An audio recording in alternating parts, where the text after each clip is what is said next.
சூப்பரான டேஸ்டியான fruit custard எப்படி பண்ணலாம் பார்க்கலாம் வாங்க. அதுக்கு வந்துட்டு க்ரீன் கிரேப் இருந்தது, அதை ஆட் பண்ணிக்கிட்டேன். அதுக்கப்புறம் ஆப்பிள் இருந்தது, ஆப்பிளும் ஆட் பண்ணிக்கிட்டேன். அதுக்கப்புறம் ஒயிட் ட்ராகன் என்கிட்ட இருந்தது, அதையும் நான் ஆட் பண்ணிக்கிட்டேன்.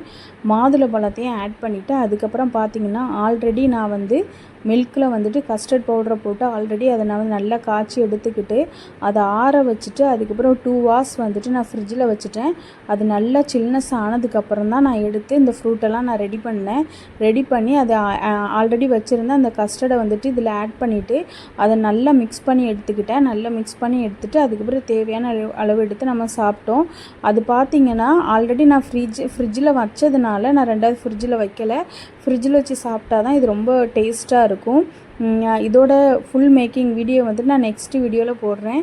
வீடியோ பிடிச்சிருந்தால் லைக் பண்ணுங்கள், ஷேர் பண்ணுங்கள், சப்ஸ்கிரைப் பண்ணுங்கள். நமக்கு என்ன ஃப்ரூட்ஸ் இருக்கோ அந்த ஃப்ரூட் இதில் ஆட் பண்ணிக்கலாம். வீடியோ பிடிச்சிருந்தால் லைக் பண்ணுங்கள். டாட்டா.